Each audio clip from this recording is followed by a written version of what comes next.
webinar series. My name is Alia Azariah. I'm Director of Aftercare for Safe House Project. I'm also a survivor, and I have had the privilege of hosting this webinar series for 4 years now. So I am going to start jumping in and introducing our great panelists this morning.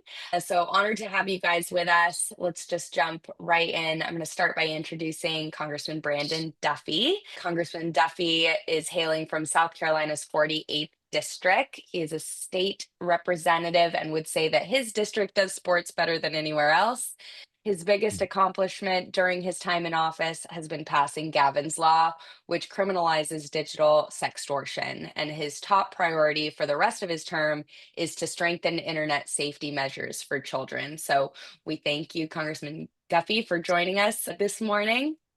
Thank you for having me on. Yeah. I was going to say, What, I'm excited go to for it. participate. And I don't know if you want me to go into detail or we're just doing introductions yet. So I apologize. We're just going to do Okay. introductions now, and then I'll would love for you to do that after that. And I'm going to pass over to your friend Derek. Derek Jackson is the co-founder and COO of CyberDive, which is a tech company on a mission to protect children in the digital world. Before launching the company, Derek served as a military intelligence professional and spent 5 years in high stakes environments where he worked on the front lines of information warfare.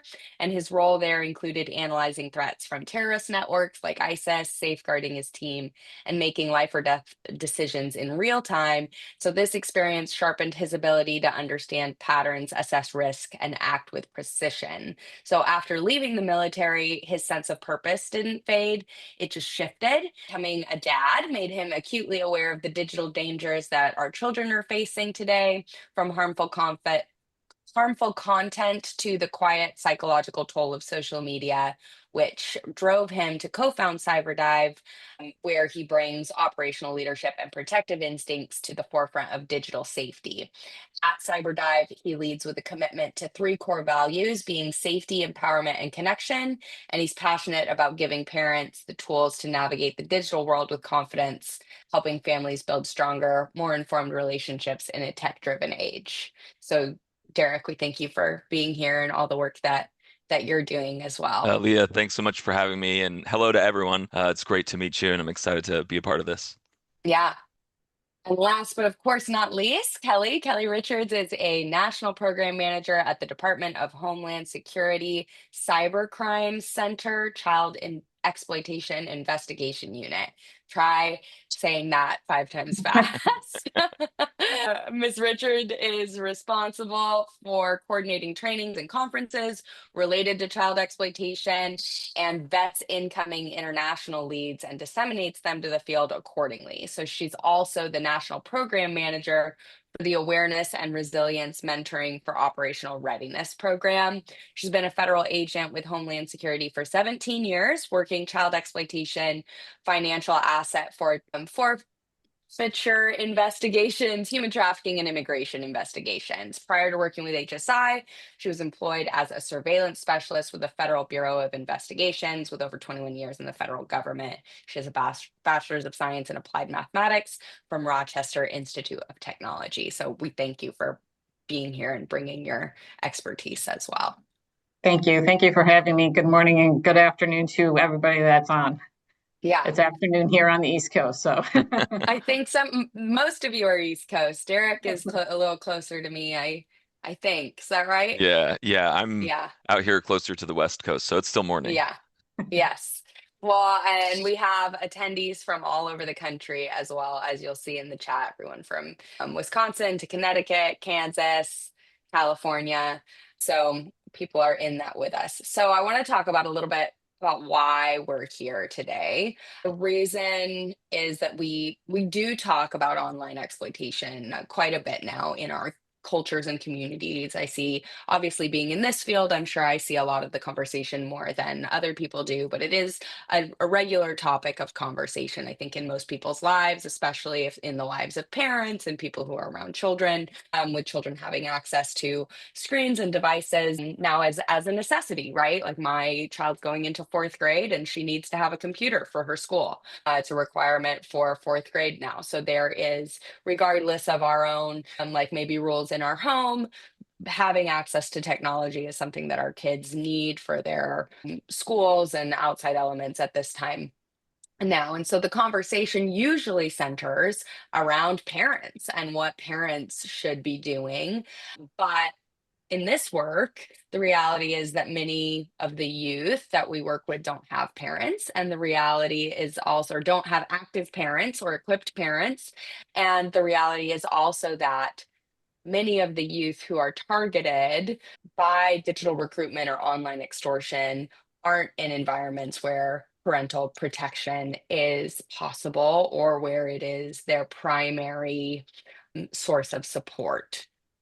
And so maybe they're in foster care, maybe they're in juvenile facilities, maybe they are like on the street, maybe they're in an STRTP or a group home, and many of them have significant trauma already before accessing devices or being put in those situations, or maybe they have already experienced exploitation or trafficking, and we are working with them, and now they're navigating healing, but they're navigating healing in this digital world where re-recruitment or initial recruitment is right on the other side of what is often their lifeline for our youth. A phone is often the lifeline. It's how they call the few people that are supportive. It's how they check in with their social workers. It's how they check in with probation. It's how they keep in contact with the people who were in previous placements who were good support to them.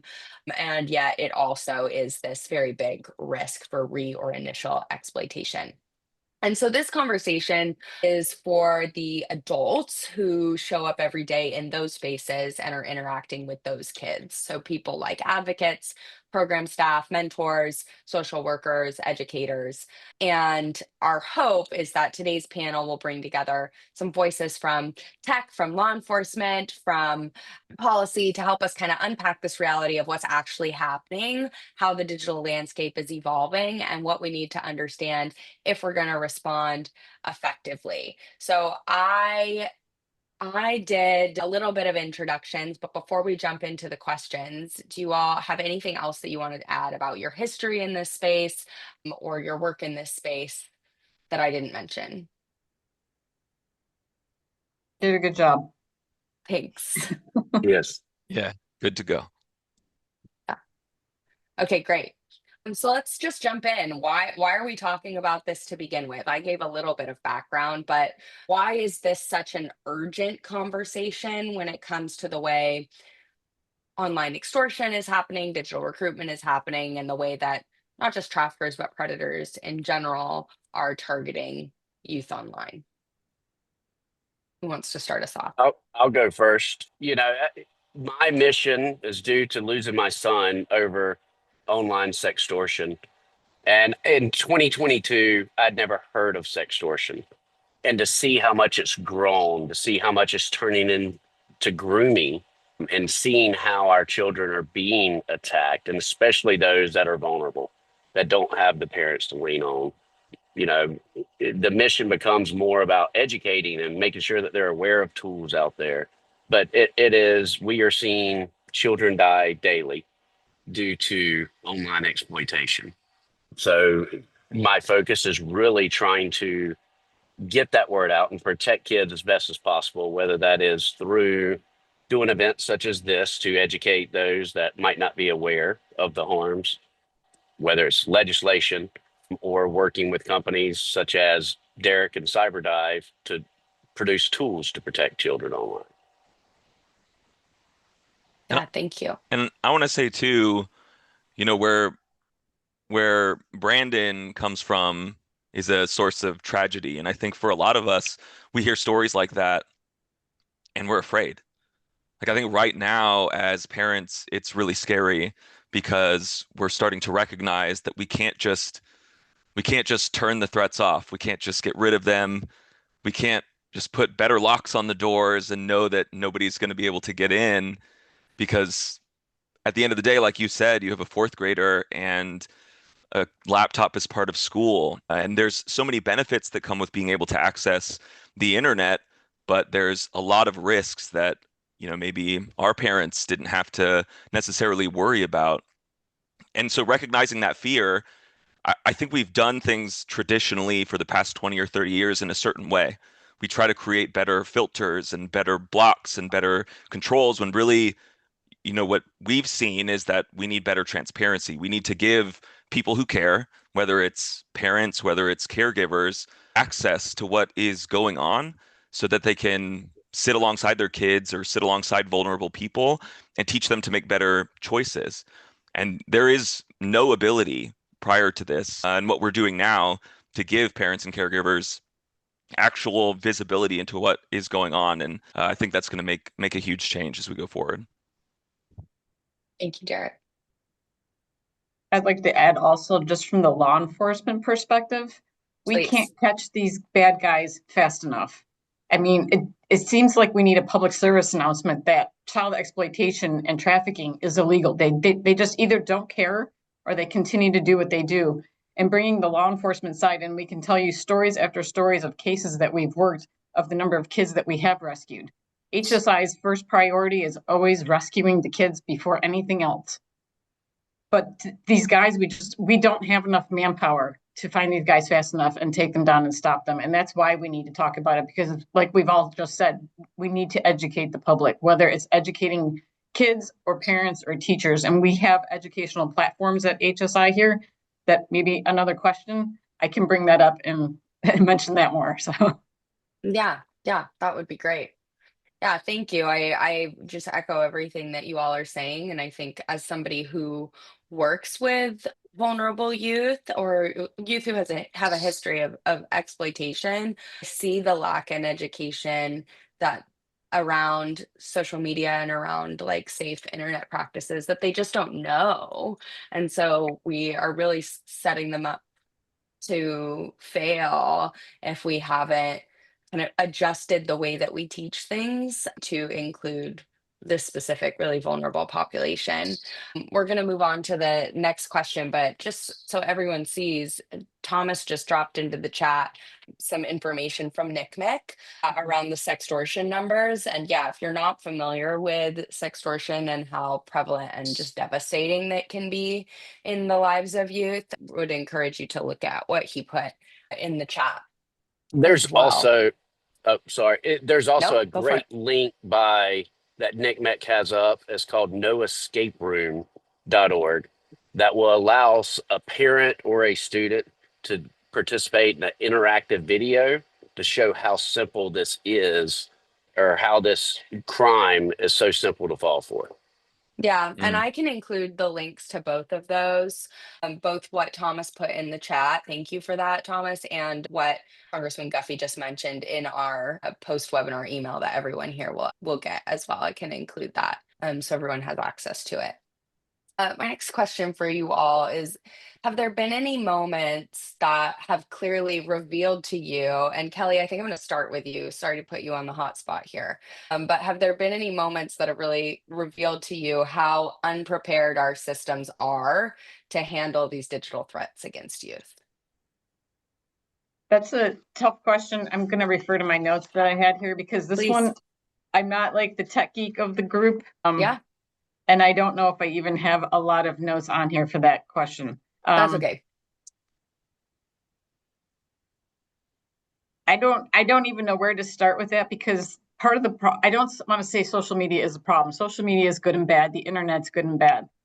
And I think one of the things is people don't know, and I say people in general, from parents and teachers to kids, that there are so many privacy and security settings on every single website and social media app that's out there. And to educate people about that and show them how that works. If we have to go step by step, and you go onto Facebook and this is how you set your privacy settings, that's something that we probably have to do as coming from the educational perspective. I certainly can't speak to like the like algorithm side of it worries. and all that stuff, because that's not Yeah. what we do over here. But like, Yeah. so for our internet safety program, Homeland Security has an internet safety program called Know to Protect. And it is our educational awareness, internet safety awareness campaign to get that word out of how to keep our kids safe online. We have Awesome. 30 main offices around the United States and many other little offices that fall under those. There is a representative in each one of those offices that can come out to anywhere, anytime. It can come into any of the nonprofit organizations. It can come into schools, and they come out and give the internet safety presentations. And they can gear these presentations towards whatever need. If a school is seeing something or an organization is seeing, oh, all these kids are on Facebook, all these kids are on Instagram, we can gear our presentations to talk about that more. And we also have 3 different presentations where there's a presentation for adults, a presentation for like teenagers, and then another one for more like middle school. We can also talk to really young kids. We use another program it's through NECMEC, actually, through their NetSmarts program. That's part of their educational platform that we use for the little kids. But we use each of those, they're PowerPoint presentations, and I know death by PowerPoint with kids is not a good thing. So that's why we do what we can to like change the presentations up and make it a little more interactive, so we can help get the word out. And anything I can do to push this program out to everybody in the field who wants to, anybody can use this. Anybody can request us to come out and give the presentation. So that's probably where I'm sticking that in right now. That's awesome. No, that's great. And I feel like a huge gap there is like a lot of these kids aren't in school. Right? Like, so can we get these presentations in places like group homes and Correct. STRTPs and other like Yes. residential programs as well? Yeah. Yes. We're trying to make the Know to Protect campaign. Everybody's probably heard of the Blue campaign by now, and that's all about the human trafficking side. We want Know to Protect to be that know to Protect name, just like Blue campaign. Yeah. So that's what we're pushing for right now. Awesome. Thank you. Brandon and Derek, same question. Have there been any moments that clearly revealed to you how unprepared our systems are to handle these digital threats against youth? I mean, I think in my son's case, as I started looking at things, and as Miss Richards stated, everyone has to know what protections are out there. But I had the safety features turned on my son's iPhone. I was confident that he was not looking at pornography. And whenever I got his phone back after his death, we looked at his Twitter account, and he had one account that was his basic, and then he had 2 other that were just full of pornography. And it started making me see that big tech companies or social media companies, due to Section 230, they have no incentive, because they cannot be held responsible for anyone that's 13 or older on their platform. And then allowing them to sign contracts. And then they are using algorithms on these teams, teams that were healthy at one point or that might be struggling a little bit. And they could be on TikTok. Well, the algorithm starts showing them suicide gratification videos or, things of that nature. That was the moment that I said, okay, we've got to do something about this. Like it would be great if we could educate everyone on every social media platform, but there are tens of thousands of social media companies. And is it easier to do that, or is it easier to approach it the way that we did with, in my opinion, big tobacco? To whereas we didn't say, Philip Morris, you have to verify the age before allowing a child on here. We said the store does. Those are just some of the things, but there's so many different aspects.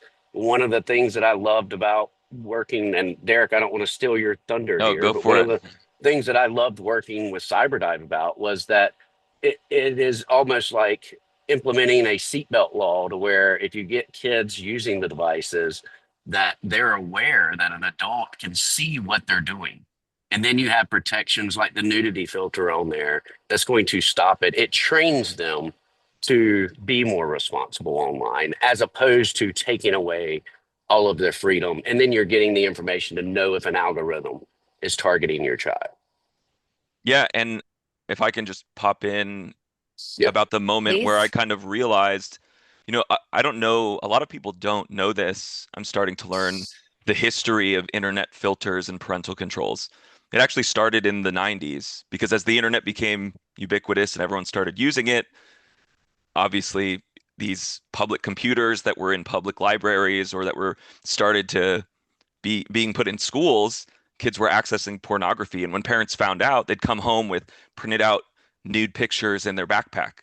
Parents didn't like that. They wanted their kids to go to the public library, but they didn't want them to just hop on the internet and print out porn. And that's really when the pressure began to create some type of filter, some type of block, some type of control. And so what we did is we passed the Child Internet Protection Act. We forced places that were receiving funding to use some type of website filter so that kids couldn't access pornography through the internet. And we've just taken that approach ever since. And really the moment that got me is when I sit and I think back, problems with online exploitation, problems with recruitment, problems with explicit content being shown to nine-year-olds. That was happening in the 90s. That was the reason why we started this first approach. And I don't know if anyone else thinks it's better today, but I definitely don't. I think that way that we've been doing it forever has not really resulted in it getting better. And so that's the moment that we realized when we founded the company that we were going to take a completely different approach.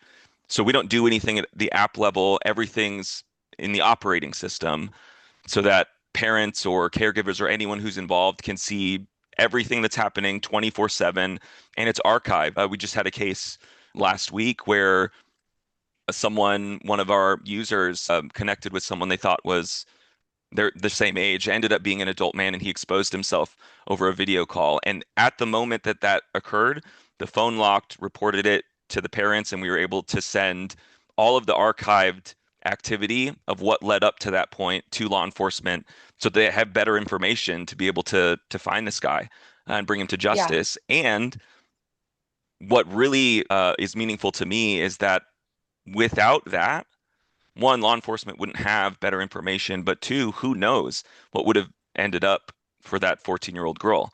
Maybe she never would have told her parents. It didn't happen inside of a social media app anyways. So those are the moments for me where I've realized that not only are the systems that we have in place and the platforms unprepared to deal with it, but I think even our approaches and the ways that we educate people are unprepared to deal with how fast it changes. And what I would like to point out one more thing, as Derek was talking about being able to access those messages, just to show what a bad actor that big tech is, things such as Meta used to have just regular messaging to where you could go back if there's an investigation, if Homeland has to come in and investigate, like in my son's case, you could go back and see those messages. And instead of correcting that problem, Meta goes and makes all of their messages end-to-end encrypted.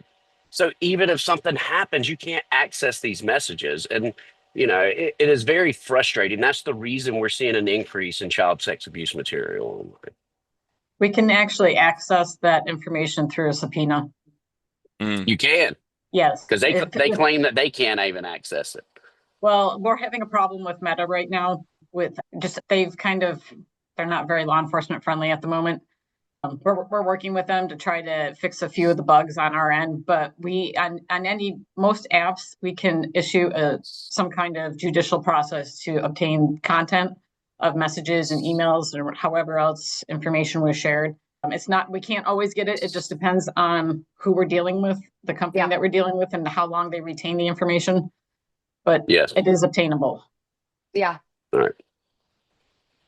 Thank you. And I'm going to combine, no, don't say sorry. This is great. I'm going to combine the next couple of questions and feel free for anyone to jump in to answer this. What are we seeing as kind of the most common digital tactics that predators or exploiters are using to build trust and to gain access to these young people? And then how are they kind of manipulating connection or their digital identity in new ways or ways that are hard to detect now? I guess I'll go. I'm seeing a big trend with TikTok right now, and what is happening. Whereas in my son's case, they would befriend them online, they would have common friends with the child, and then earn that trust that way. And my generation does not understand why you would ever trust someone and send them images back and forth. But this younger generation is the Snapchat generation. They were raised on just taking pictures, going back and forth, and it's nothing for them to have an online relationship. And not to mention that teenagers, raging hormones, are not thinking straight whenever these things happen. So it doesn't take much to gain the trust. You just want to make sure it's a legit account. Well, we have seen cases where, the extortionist is actually extorting a female to get videos and pictures and using that as leverage, and then using those pictures and videos to extort teenage boys to get funding. And now with the TikTok trend, it is just connecting with someone and then jumping is platform hopping. So they're utilizing programs that make it look like they're on an iPhone, or Google messaging or WhatsApp. But their goal is to get them off of the platform, which historically in the past, we only seen that with games such as Roadblocks. But now that seems to be the case that they are trying to do, is to get them to end-to-end encrypted. Just as we were talking about the end-to-end encrypted messages, dealing with Apple, I'm sure for law enforcement, from what I hear, is one of the worst ones to deal with. And you're seeing predators utilize that because they know the messages are harder to get to. That is unfortunately very true. The other thing that we see a lot, like you just said, they are jumping from app to app to go to that encrypted social media app. They also use VPNs, and I'm not, again, a tech person, but VPN can hide their IP address, which is one of the ways that we use to locate the bad guys. So they can bounce their IP address, so it makes them look like it goes from Africa to Russia to Italy to back to the United States. So for us to track it down, it's just constant judicial process trying to get the subscriber information for that. And we just keep getting bounced around. And that usually in those cases, we can't find those guys. It's very hard because they're masking their exact location. And then if you do find them and they're in a place where they can't be extradited, then oh well, too bad. Right. Yeah, and I want to, I'm a very systems thinker. There's a lot of dots floating around in my head that connect in weird ways. The background where I came from, you mentioned I was military intelligence. When I was actually deployed, it was the height of the fight with ISIS. One of the things that's very different about ISIS is how effective they were with information warfare and propaganda. And they used it a lot to try and recruit foreign fighters. The thing that I realized was that there is a lot of work that's been done in areas related to marketing, actually, on how to influence people to do things that maybe they wouldn't say yes to right in the beginning. There's a great book, actually, has nothing to do directly with online exploitation. It's called Influence. It's written by a guy, Robert Cialdini. He actually did a lot of research into these different levers of influence that you can essentially use to have better marketing. And I'm bringing this up. I'm doing a talk in a couple weeks at a conference, Crimes Against Children in Dallas, where I'm going to go in depth for like 75 minutes. So I'm not going to go into all of it right now, but just a couple of them, because I think it's really important. One of the concepts is reciprocity, where we all have this innate mechanism as humans, because we're social creatures, where if someone does a favor for us, then we feel almost indebted to do something as a favor back to them. And it can be small. I've seen it a lot with Roblox, where a predator will log on and just send some free Robux, the digital currency, or there's this rare in-game skin that you can use, and out of nowhere, they'll connect with someone just so they can give them a free gift.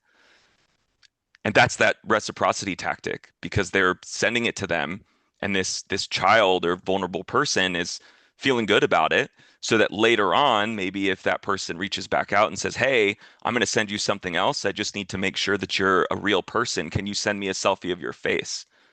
That's that first. It's not illegal yet.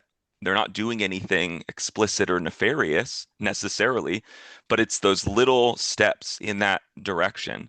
And I think that when it comes to any platform that a predator is using, And whoever it is that's doing it, whether it's ISIS, whether it's one of these predators that's trying to traffic or exploit someone or sextort someone, they're, like Brandon said, doing it in a way where they're trying to build trust. And the way that they build trust is that they use these levers of influence that we all actually see and enjoy most days. But when it's Yeah. used against kids, when it's used against vulnerable people, that's when it becomes harmful. Yeah, I'm so glad you brought up that and said it in that way. I feel like that way is so easy to understand. And when I think about like what that reciprocity or what that gift is that's often given when it comes to like the youth that I work with who don't like know things around digital safety, it's often relationship, Right. right? Like the gift isn't always like tangible, like Roblox money. So often it's connection Hmm. or a validation or friendship or like a place to be free. I think of so many of my kids that I work with that are in like residential treatment programs or, you know, some kind of like non-family, not like non-home based placement. And so much of like what they tell me about the, you know, relationships that they have online is that nobody knows that they're this hurt kid. Like this Hmm. relationship isn't about like the fact that we live in a group home together or that you're my social worker because these things happened to me or because this, like I just get to be who I am and this and Right. that. Like, and that relationship is so easy to draw back from. Like if I'm giving you this thing that is this relationship that you don't have with anyone else in your life, it's so Right. easy then for me to ask for something from you. Right. Yeah. And there's actually some interesting research that's been done where the the researchers got thousands of chat conversations between actual predators and adults who were pretending to be children. And they analyzed all of the language that was used, they analyzed all of the approaches, and what they found is that it's interesting because when a predator is targeting a boy, they try to target that boy's like feeling of confidence and make that boy take ownership for the actions that they're taking. Like you said you wanted this, why are you doubting it now? Whereas for girls, it's a little bit different of an approach where it seems that there's a trend that they will try to separate that girl from the trusted people in their life. They'll try to say like, hey, if your parents actually cared about you, you wouldn't feel this way. Or no one actually understands you like I do, and they try to separate them from the people in their life who would actually be able to protect them. And at the end of the day, those approaches still tie back to those levers of influence. Like the way that it's actually used is different, but it's all trying to use the same levers to create that trust to get someone to, end up doing something that as a like mostly rational human being, and even kids that are educated and hear about a lot of these things wouldn't necessarily do if they were faced with that drastic decision right in the beginning. But it Right. leads to that place, Of and it course. and it builds up the foundation that gets to something horrible. Yeah, absolutely. Thank you. I'm looking through our questions in our time and seeing what we should pick here. But I think let's ask this one, and I would love to hear from each of you because you all have such a different lens on this topic. If you all had a chance to rebuild digital safety, because I love how what Derek's been saying about the fact that we've been doing the same thing for 30 years and just trying to keep up with this insanely evolving world by doing the same thing on a different scale. So if you had the chance to rebuild digital safety education from the ground up, what would be non-negotiable? Free training, absolutely. That would be non-negotiable. Everything, I think it needs to be free. Anybody that charges for this is insane, for lack of a better word. Because especially with the youth that you all are dealing with in your nonprofit organizations, they're coming from families that don't have that financial backing. They don't have those resources. So we need to make everything free. Love I that. I I think if in a perfect world, what I would do is get rid of Section 230, because if the companies could be held responsible, they would produce safer products. Can you remind us what Section 230 is So for those of us that don't know? Section 230 is COPA, the Children's Online Privacy Protection Act that Derek mentioned earlier, written in 1996. And I often joke, I was a big hip hop fan growing up. In 1996, it took me an hour to download a Wu-Tang Clan song. Yet here we are in 2025, and we still are going off of the same law. Social media did not exist then, but what it did was it made it to where companies cannot be held responsible in civil litigation. These are the richest companies since the inception of man, and yet they cannot be held responsible whenever they are knowingly and willingly, as been testified before and before and before throughout Congress, but they can't be held civilly responsible. That's like saying you can't sue big tobacco. You can't sue these big chemical companies that are aware of harms and yet continue to accelerate them. I think that if we had all forms of justice the way that we do in every other realm, then these companies would adjust themselves. But for some reason, we decided to give a carve out to tech companies. Yeah, and I'll just end it by saying I agree with what both Kelly and Brandon said. I think education's very important. I think there's a lot of connections and analogies that we can draw to a lot of different issues that we've faced over the last 20 or 30 years, where implementing some type of mandatory education in school systems has provided so many benefits and improvements in reducing problems that we're facing. I think it has to involve some type of legislation, some type of regulation and requirements. I agree that in a perfect world, the blanket protections of Section 230 give the freedom to make all of these things happen. And if we could get rid of it, that would be great. I worry that because of the money and the lobbying, that's a very long, hard battle that might be impossible. I think more about maybe amending it or adding to it and changing it. The approach that I've been brainstorming a lot about lately is kind of the approach that we've taken with food and with tobacco, where, like Brandon said, there's things that have to be verified in the store. You can't just go buy cigarettes as a 5-year-old and they're like closing their eyes and just giving them to you because you had a $20 bill. I think there has to be something like that, and that can only happen at the system level of the devices that we use. But then I also think when it comes to how we approach things from a legislative standpoint, I don't know if we'll be able to control the types of things that these big companies do, but I do think that transparency can work. I think we have nutrition labels on foods, and we can say that, this candy bar has a lot more sugar than this head of broccoli, for example. And I think if these companies meet a certain threshold of numbers of users or amount of revenue, why can't we have some type of reporting mechanism where they have a nutrition label that's just about how they operate? How many unverified accounts do they have? How many reports have been made of child sexual abuse material? How fast have they responded to it? Like, purely, how are they operating? Because just from a standpoint of transparency, I think if they had to report publicly to all of their shareholders and all of their users whether or not they were taking things seriously, it would incentivize some change. I love those ideas. I think those are great. I think those are awesome. And I just think so many people just don't know, right? We assume that people know. I think especially as people who work in this field and so are maybe more privy to this conversation, we assume that other people that our kids go to school with, the people that are spending more time with our youth on our caseloads than we are, that these people know these things. And so often they don't. Well, I want to point out one thing that, as Derek was talking about changing Section 230 and how hard that is, the reason things are so hard is due to the money from big tech, the lobbying aspect, the donations.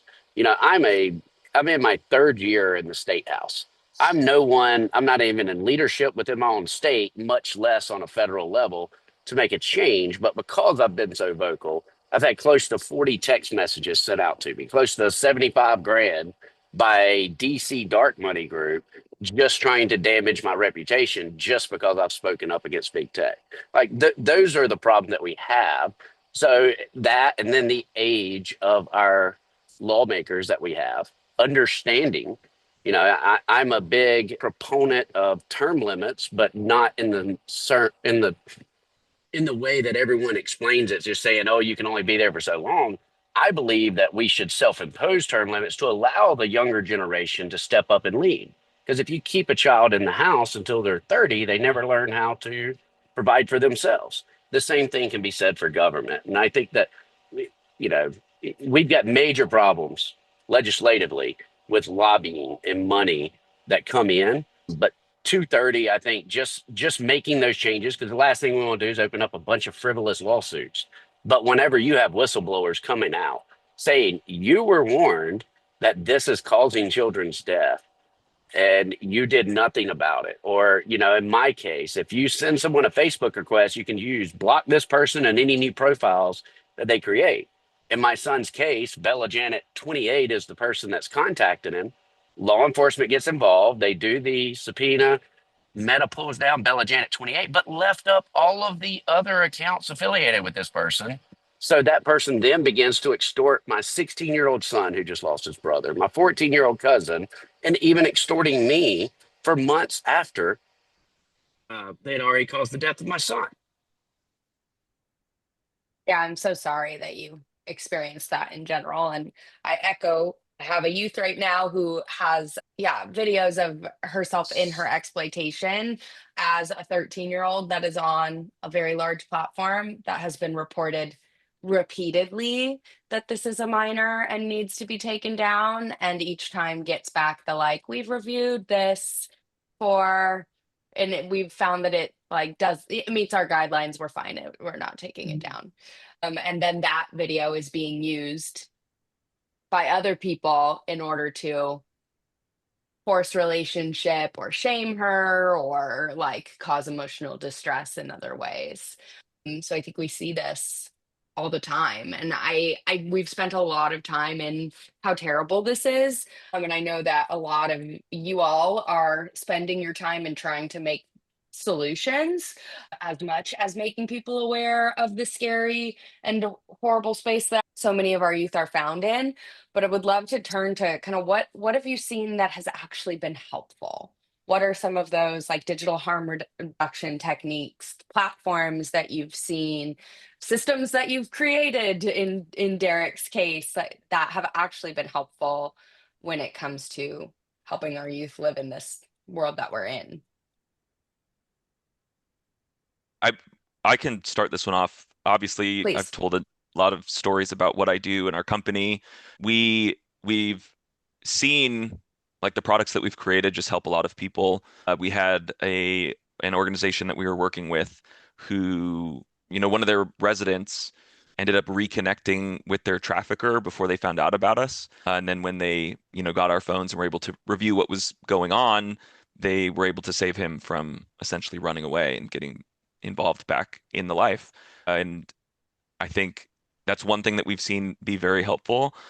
But I think there's ways that we can approach education in the way that we teach kids about this type of thing that can be more effective. I think there's a lot of kids who care and who want to do something about it. I've been on a few webinars that are a part of these organizations that are led by youth in the community that are trying to make changes.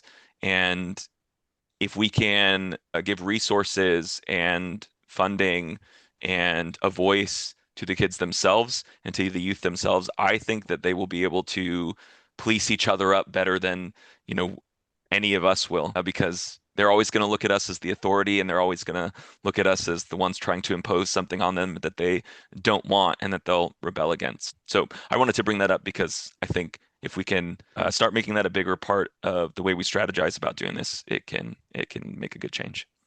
I think that is a brilliant idea, and I hope that we can give those spaces a louder microphone, because I feel like when I try and talk to a youth about this, I'm only in like my early 30s and I feel like I have no idea what I'm talking about, right? When it comes to most of the platforms and the way I'm like, what do you mean you can do do you mean you can video chat me on Instagram? Like I got a call from a youth on Instagram the other day and I had no idea that we could do that.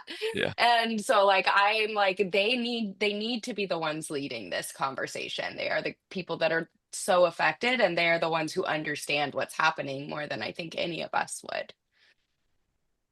So you were asking about what we've seen that's being effective, other Yeah. than the tools out there like CyberDive that parents and kids can use. I think in Gavin's law, we mandated the education of sexual exploitation in every school, and it didn't, regardless of grade in South Carolina. I'm pulled over right now on the side of the road in this old hippie bus that I drive around, and I call it the struggle bus. And the teenagers put stickers on it while I'm talking to them about the dangers online and mental health for the youth. I mean, this entire generation is the anxious generation. It's already been dubbed that.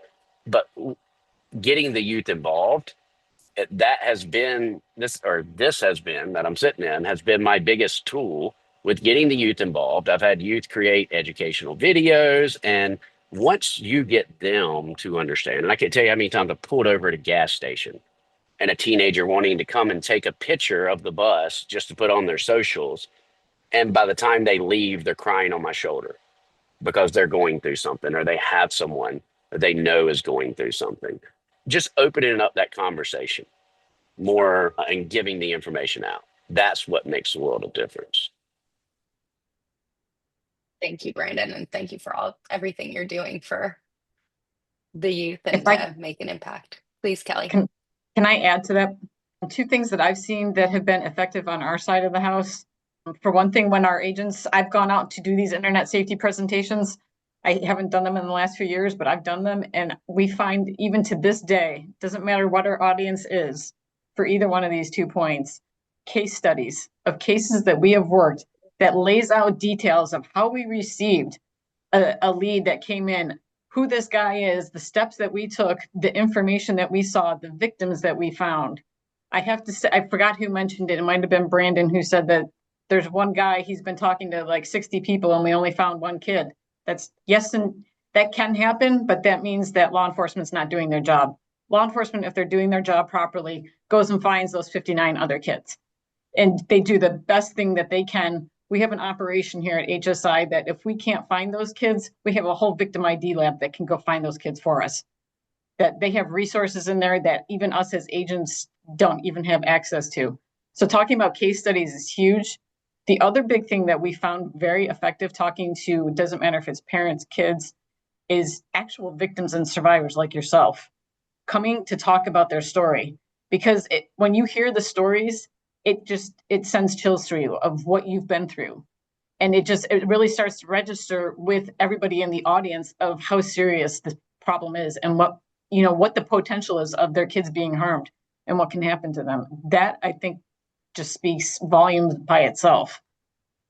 So Yeah, I agree. And I feel like I often like don't identify with these experiences of these kids now because I didn't grow up in Instagram age, but like my own recruitment and exploitation started on MySpace and AIM, right? Like that's how it all started. And that's how I met my like initial trafficker. It's how I met the initial people that I was like participating in like my own like survival sex versus trafficking, which is how I started, like was on MySpace and on AIM.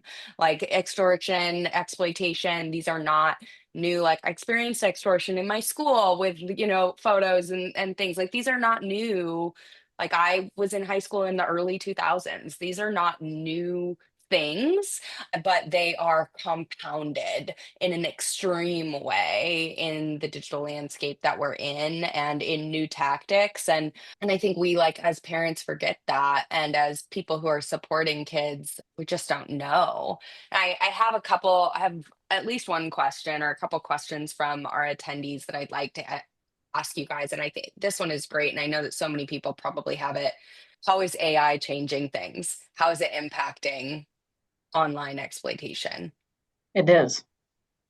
Yeah. It totally impacts it. It affects us as law enforcement because we're trying to figure out if that's a live child, a real child, or was it created by AI? So that's been a big challenge for us. Is that somebody we really have to go find? But the problem, we all know there's different ways you can make AI. So is that the kid's body or is that the kid's head? Was it just completely generated by AI altogether? But regardless, it still counts, unfortunately, as child sexual abuse material. So in the federal aspects, it still counts against the person who is in possession of it. Mm-hmm. Yeah, and AI, and there's multiple ways, like you said. Number one, if I would have told you a year ago that we're going to have a problem with chatbots, which are trained, and you think about, as Derek was talking about influence, a chatbot has the best influence because it is made to please you. But no one would have thought that a chatbot was going to tell a 14-year-old to kill themselves so they could spend eternity together. And yet we end up in that scenario. So, we have to approach it from the education standpoint. We have to approach it because there's not a law against that, because there's not a person that's committing the crime. And then this year, as the first lady, her first initiative was the Be Best campaign. And I participated in a roundtable discussion, and Ted Cruz, Amy Klobuchar, pushing for the Take It Down Act. That just happened. And that includes these morphed images or AI augmented images. And I'm seeing numerous cases where kids are being extorted. I'll use the example of Roblox, like I brought up earlier. There was an 8-year-old that had been sending pictures and videos or pictures of inserting things in them because of someone that they met on that Roblox, and that person created an AI photo and said, if you don't send me more, I'm going to tell your mommy and daddy. So that person began to get groomed and sending these images at 8 years old over something so simple. So AI it's accelerating the problems in that way. But on the other end, as I'm talking to teens and they say they're going to share my images, I was like, hey, man, at least you have AI to blame. Hey, that ain't me. That's artificial intelligence. So to help alleviate some of that stress that they are having. So there's good and bad, just as with the internet, just as with social media, but we have to be aware of the harms. Right. Yeah. Yeah, and I think what I've seen, just like Brandon said, is that there's obviously good and bad. I think that AI at the end of the day is causing us to redefine or really look deeper at what our definitions of certain crimes are, because you can create things that you've never been able to create before. I think it's also just at the end of the day making things more efficient. It makes it more efficient for you to figure out what you should say or how you should say it or what you shouldn't say. You can brainstorm to the ends of the earth with AI, and that's great for so many things, but it's also terrible when it's used the wrong way. And I love, especially what Brandon said, of reassuring someone where maybe their face was taken from a photo and then pasted on to this deep fake video, and it isn't like truly actually them. I think that needs to become a more normalized part of the way that we educate youth, is the fact that at the end of the day, this will not be the worst thing for your whole life, hopefully. And that if someone is trying to cause you to do something, don't make a choice just because you're afraid of the repercussions, because there's people out here who will help you. Yes. Yeah. Yeah. That's extremely important. And when I think about like what's a helpful harm reduction strategy, like relationships outside of the internet is a pretty helpful harm reduction strategy, Absolutely. right? Like for our kids, if we have had these conversations with them, that hopefully is doing some level of harm reduction. We have 1 more minute left, but I want to ask one more question that was in the question and answer that hopefully can have a quick answer, but I know maybe not. And it's talking about like online predators in the US versus other countries. Like, do we know, like, is the threat coming from inside the house most of the time or outside the house? Kelly, do you want to talk about that? Absolutely. I think that's our specialty, actually, because Homeland Security Investigations is international. We have over 90 international offices throughout the world. The predators that are out in other countries, we have offices in other countries that are out looking for them. In fact, I just sent a lead out yesterday to Casablanca because of a lead that we got of somebody that is located in Africa. So we are doing our due diligence. We are on that as much as we can. Again, we cannot get on these cases fast enough, but we work closely not only with our own agency, but with other law enforcement agencies and other international partners like Interpol and Europol. We work a lot with them to get, whether they're sharing information with us or we're sharing information with them. So, I mean, if you just saw the lines of everything going across the world and drew the lines, it would be some crazy little zigzag mess because of we're doing the best that we can. We just, again, it's just so much out there and not enough people going out to find these guys and find these victims, of course. Yeah. And Yeah. Homeland Security arrested Gavin's predator and we extradited him from Lagos, Nigeria, which we know there's a major problem there. Even Meta pulled down 63,000 extortion accounts in one day just from Instagram, just from Lagos, Nigeria. And that was in August of 2024. But we're also, what the thing that shocked me the most is the amount of extortionists and that is happening coming from our state prisons. There's close to 20 people, 20 prisoners within South Carolina that have been charged and held responsible for committing extortion. And the federal government will not allow us to block cell phones on a state level. They can block them in federal, but they will not allow us to block them on a state level. And these prisoners, they call it Johnning, are performing these scams from within our prison. And this is where I say, like, we could be here for 3 days because I still have questions. Like, there's the pieces somebody brought up, like the online self-harm extortion and stuff. Like, I've started to see that with some of my kids as well. Like, there's so many things that I wish we could be here longer. And hopefully we can have a part 2 of this conversation, maybe in 2026, to answer all of the rest of these questions, because I have so many and I'm sure everyone here does. I appreciate you guys coming on and sharing your expertise and for the work that you're doing every day, and for our attendees as well and the work that they're doing every day to support these kids. And again, thank you to our panelists for coming and sharing their expertise today.